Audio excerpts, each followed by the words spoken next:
গতকাল রাতে ঘটে যাওয়া এক অস্বাভাবিক ঘটনা। গ্রামের লোকজনেরা প্রস্তুত ছিল না কোনো মতে। এ রাত যে কাল রাতের রূপ নিবে তা কারো জানা ছিল না। বিরাট এক অট্টালিকা দেখা যায় সামনে, যার ভেতরে গত 20 বছর ধরে কেউ নেয়। শুধু আছে এ ঘরের মালি, কাজের লোক। তবে গতকাল কিছু অস্বাভাবিক দেখার পর লোকটি আর এখানে নেয়। এরমি এরমি দৃশ্য দেখেই মালিখান পালিয়েছে।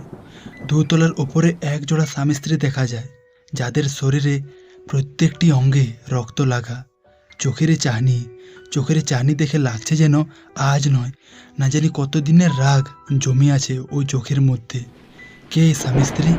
ওদের চোখে বদলার আগুন কেন? এরম অস্বস্তি আমি আমার জীবনে দুবার অনুভব করিনি। কেন এমন লাগছে আমায়? কী কারণে এরম হচ্ছে? গতকাল সন্ধে পর্যন্ত আমি ঠিক ছিলাম, হঠাৎ বাসে কেন এলি আমি? আমার তো এখানে থাকার কথা নয়, অফিসে যাওয়ার কথা। আমি এখানে কি করছি? আর কোথায় ওই রাধামোহনপুর গ্রাম, যার জন্য আমায় ফোন করে? এই এক মিনিট এক মিনিট এক মিনিট, কাল রাতে আমায় কে ফোন করেছিল? আহ, খাওয়া দাওয়া সব কমপ্লিট। এবার বিছানার মধ্যে গেলেই হয়। এরম সুখ আর কয়জনের থাকে বলো তো? নেহাতি আমি এক ভালো অফিসে কাজ করি, নইলে এই দিন আমায় দেখতে হতো না। যাই, আর সময় নষ্ট না করে শুয়ে পড়ি।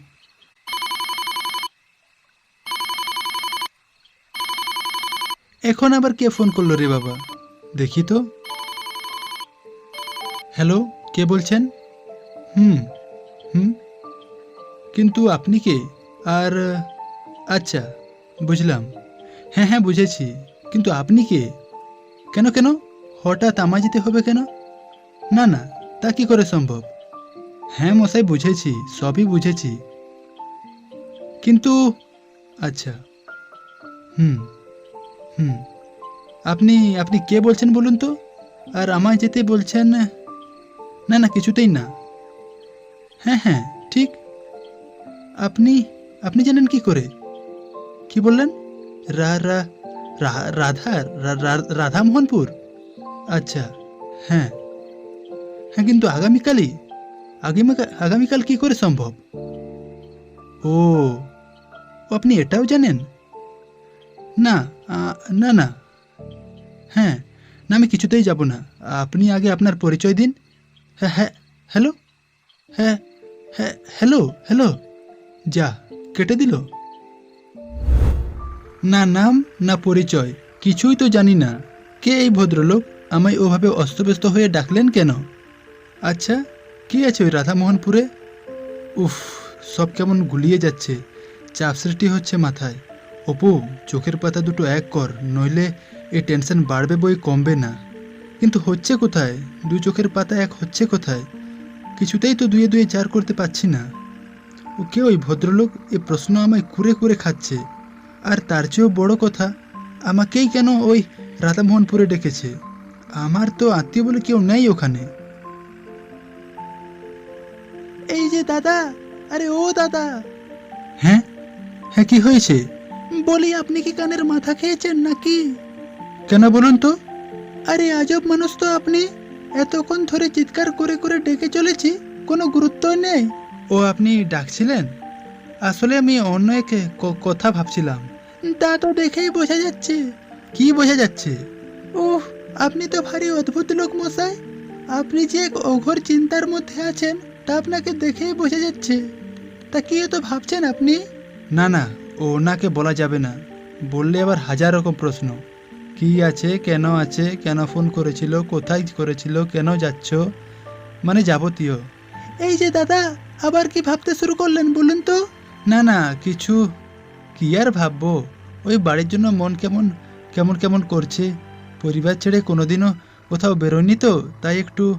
এই যন্ত্রণা আমার যে ভালো কে বোঝে। পরিবার ছেড়ে শহরে এসে কাজ করা কতটা যে কষ্টের, আমার যে ভালো হয়তো আর কেউ জানে না। যাকে, আপনার টিকিটটা? হ্যাঁ, রাধামোহনপুর। কত? রাধামোহনপুর যাবেন? হ্যাঁ, যাব। কেন, টিকিট দেবেন না বুঝি? না না, দেব না কেন? আপনি তো এক্ষুনি বললেন বাড়ি ছেড়ে চলে এসেছেন। আরে মশাই, বাড়ি ছেড়ে এসেছি মানে গ্রামে যেতে পারি না, শহরেই যেতে হবে এমনটা তো নয়, তাই না? গ্রামে তো কাজ থাকতে পারে। না না, আমি আবার ও কথা কখন বললাম? রাধামোহনপুর 30 টাকা, আর বেশি দূরে নেই। এই বাসের পর ওখানেই দাঁড়াবে। আপনি চলে আসুন দরজার কাছে।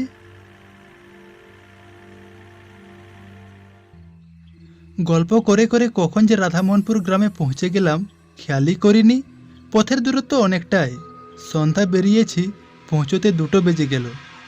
আজ মনে হয় পূর্ণিমার রাত, চাঁদ পুরো গোল। গ্রামে আসার এটাই লাভ, চারিদিকে শিশির ভেজা ঘাস, গাছপালায় মম করা পরিবেশ পুরো নিষ্প্রাণ জায়গাটাকে মায়াবী করে তোলে। সাথে জ্যোৎস্না ভরা আলো, রাস্তা। উফ, এই দৃশ্য বারবার বাধ্য করছে আমায় প্রেমে পড়তে। গ্রামে তো প্রায় ঢুকে গেছি, কিন্তু ওই অট্টালিকা কোথায়? ফোনে তো বলেছিল গ্রামে ঢুকে ডান দিকে 10 পা এগোলেই ওই অট্টালিকা দেখা পাবে। আমি তো প্রায় ওখানেই আছি। কই, এখানে তো কিছু নেই। এক কাজ করি, একটু এগিয়ে দেখি যদি ওখানে আছে।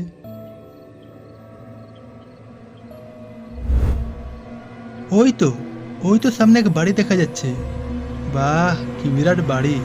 মানুষগুলোর যে বুদ্ধি ছিল তা মানতে হবে।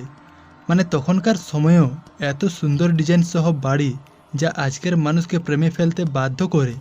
এরম কারিগর, এরম বাড়ি খুবই সুন্দর। ফোনে তাহলে আমায় এই বাড়ির কথাই বলেছিল। জেনে থাকলে আমি ওরম গোমরা মুখ নিয়ে এখানে আসতাম না। এই বাড়ি যে কোনো প্রাসাদের চেয়ে কম নয় তা আমায়।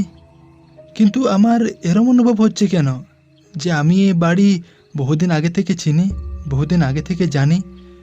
এ রাধামোহনপুর যে আমার অচেনা, এর আগে এখানে কোনোদিনও আমি আসিনি। তাহলে আজ হঠাৎ আসার পর আমার এরম লাগছে কেন? এই অট্টালিকা দেখে আমার মায়া হচ্ছে কেন? কে থাকে এই বিরাট প্রাসাদে? আর আমায় এই অট্টালিকা থেকে কে ফোন করেছিল? না না, এখানে দাঁড়িয়ে থাকলে হবে না। আমার সব প্রশ্নের উত্তর ওই রোর ভেতরে গেলেই পাবো। আমায় এক্ষুনি ভেতরে প্রবেশ করতে হবে।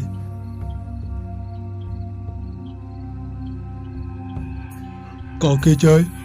আপনি কে? আমি এ বাড়ির মালিক। বলুন কি চাই? ও, আপনি তাহলে এ বাড়ির মালিক? আচ্ছা, এত সুন্দর বাড়ি আপনার, গোছগাছ করেননি কেন? সে অনেক কথা, আপনার কি চাই বলুন।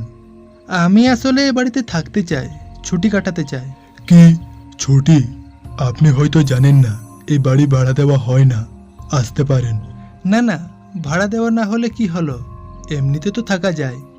আসলে বাড়িটা আমার খুব ভালো লেগেছে, কয়েকদিন থাকতে চাই, খুব ইচ্ছে করছে।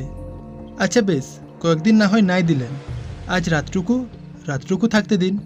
থাকতে কোনো বাধা নেই, তবে গতকাল রাতে যা ঘটেছে শুনে নিন। কি হয়েছে? অনুষ্ঠান? অনুষ্ঠান? আমার তো মনে হয় না শোনার পর থাকতে চাইবেন। এ তো ভারী মুশকিল হলো, কিছু না বলে ঠিক করে নিলেন আমি থাকবো কি থাকবো না। এই যে শুনুন, এ বাড়ি যদি ভূতেরও আড্ডা আছে না, আমার তাতেও যায় আসে না, কারণ আমি আজ পর্যন্ত ভয় পাইনি। যেখানে আপনি আর আমি দাঁড়িয়ে আছি, আশেপাশে তাকালে দেখতে পাবেন লাল লাল কিছু লেগে আছে। হ্যাঁ, লেগে আছে। কি এগুলো? রক্ত। এসব হচ্ছে রক্তের দাগ। গতকাল রাতে গ্রামের লোককে এখানে মারা হয়েছে। মারা হয়েছে? কে মেরেছে? তা জেনে কোনো লাভ নেই। আপনি এ ঘরে থাকতে চান তাই আপনাকে বলে দিলাম, এরপর আপনার যার সিদ্ধান্ত। এমনিতেও আপনি কিছুতে ভয় পান না, আর যাই হোক এ শুনে ভয় পাবেন না। নিন, ভেতরে যান। আচ্ছা, আপনি বললেন মেরে ফেলা হয়েছে, সবাইকে মেরেছে? বাকিরা কোথায়? বাকিরা এখানে নেই, গ্রাম ছেড়ে পালিয়েছে। পালিয়েছে? কিন্তু কেন? এভাবে বিপদ আসলে বুঝি পালিয়ে যায়, মোকাবিলা করে না? করে, অবশ্যই করে, তবে এই বিপদ তারা নিজেরাই ডেকেছে, তাই। সে যাগে, আপনি যান, ভেতরে যান। নিজেরাই বিপদ রেখেছে? কিন্তু এ কি, কোথায় গেলেন? এই যে, কোথায় গেলেন আপনি? আরে আজব লোক তো মশাই, শেষ না করেই চলে গেল। সে যাই হোক, ভেতরে ঢুকি, দেখি কি আছে। বাইরে থেকে যতটা ভালো, ভেতর থেকে তার চেয়েও ভালো, কিন্তু এভাবে ঝুল লেগে আছে, পরিষ্কার করেনি মনে হয়। আরে এরা কারা? ছবিগুলো বেশ পুরনো, লোকগুলো হয়তো নেই এখন। কে কে ওখানে? কিছু একটা পার হলো না? তেমনই তো অনুভব হলো। কি ছিল ওটা? মানুষ নাকি? হঠাৎ এক ভদ্রলোকের আবির্ভূত হয়, কোত্থেকে এলো জানি না, তবে এসে আমার মুখোমুখি দাঁড়িয়েছে। কিছু আপনি কি করছেন? নামান, আমার নিচে নামান। তুই আবারও আমায় মারতে এসেছিস, আবারও খুন করতে এসেছিস। সেদিন পার পেয়ে গিয়েছিলি, কারণ সেদিন আমি এক ভালো লোকের ছিলাম। আজ পার পাবি না, কিছুতেই পাবি না। তোদের মধ্যে যে আমার স্ত্রীকে খুন করেছে, আমি তাকে না শেষ করে কিছুতেই থামবো না। বল, বল কে খুন করেছে? আমি আমি ও লোক না, আমি ও লোক না, ছেড়ে দাও, আমার দম বন্ধ হয়ে আসছে।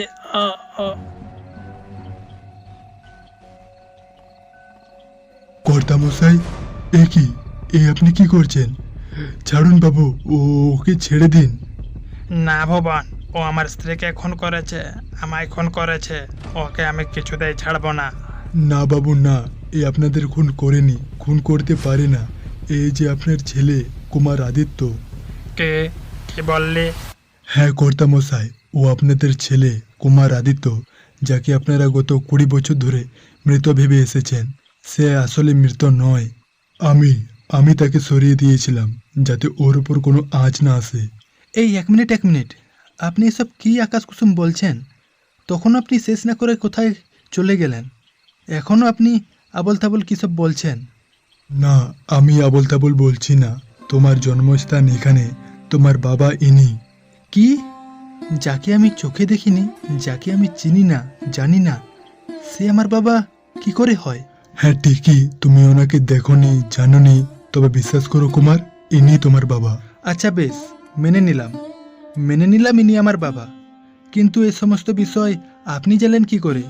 আর উনি যদি আমার বাবা হতেন, তাহলে আমায় এভাবে মারতে কেন চাইছেন? প্রথমত এই সমস্ত বিষয় আমার জন্যই হয়েছে, আর দ্বিতীয়ত কর্তামশাই তোমায় ঠিক চিনতে পারেনি। আজ থেকে গত 20 বছর আগের কথা, তোমায় এই অট্টালিকা থেকে আমি নিয়ে পালিয়েছিলাম। কি বললেন? নিয়ে পালিয়েছিলেন? কিন্তু কেন? কারণ ওই রাতে গ্রামের সকলে মিলে তোমার বাবা এবং মাকে মারতে এসেছিল। এ দেখে তোমার বাবাই আমায় আদেশ দেন তোমায় যেন আমি সরিয়ে নিই। আমার কিন্তু সব গুলিয়ে যাচ্ছে। মারতে এসেছিল গ্রামের লোকেরা, কিন্তু হঠাৎ মারতে এলো কেন? কারণ কর্তামশাই আর কেউ না, নামকরা এক শিক্ষক ছিলেন, যিনি তার জীবন গরিব বাচ্চাদের শিক্ষার জন্য সমর্পণ করেছিলেন। গ্রামের কিছু লোকেদের এই সাহায্য হজম হয়নি, তাই জোর করে এরম ষড়যন্ত্র করে গরিব ছেলেদের কর্তামশাইয়ের নামে খারাপ অপবাদ আর চরিত্রহীন বলে তাকে শাস্তি দেওয়াতে বাধ্য করে গ্রামের সবাই কর্তামশাই এবং কর্তামাকে জলজ্যান্ত অবস্থায় আগুনে জ্বালিয়ে দেয়। সেই তখন থেকে এ অট্টালিকায় কেউ প্রবেশ করতে পারেনি। গ্রামের আমি একাই যে কর্তামা এবং কর্তাবাবুকে দেখতে পাই। গ্রামের লোকের এরম ষড়যন্ত্র করে মেরেছে? I can't believe it. এত জঘন্য কাজ করতে পারলো? হ্যাঁ, পেরেছে বলেই তো আজ এরম শাস্তি পেল। কিন্তু এসবের মধ্যে আমি কেন? আর আমায় ফোনই বা কে করেছিল? আমি ফোন করেছিলাম কুমার। গতকাল রাত থেকে কর্তামা, কর্তা বাবা কাউকে সামলানো যাচ্ছিল না। যারা ষড়যন্ত্র করেছিল তারা শাস্তি পেয়েছে, এখন যারা আছে তারা নির্দোষ। কিন্তু কর্তা বাবা কিছুতেই শান্ত হচ্ছিল না। তোমায় যদি না নিয়ে আসতাম, তাহলে হয়তো পুরো গ্রামকে শ্মশানঘাটে পরিবর্তন করে দিত। তোমায় দেখার পর হয়তো কর্তামশাই শান্ত হবে, এই ভেবে ফোন করেছিলাম কুমার। এত কিছু ঘটে গেছে আর আমি কিছুই জানতাম না? না না, অন্যায়, খুব বড় অন্যায় হয়েছে। ভুবন কাকা, এবার কি করব? যা হওয়ার তা তো হয়ে গেছে, এবার এই অট্টালিকা তোমার দায়িত্বে কুমার। তুমি এখানে যুবরাজ। ঠিক আছে, তবে তাই হোক। আমি এই গ্রাম ছেড়ে, এই ঘর ছেড়ে কোথাও যাব না। বাবা মা গ্রামের সকলের শেষ কাজ আমি করব এবং বাবা মার শান্তির কামনা করব।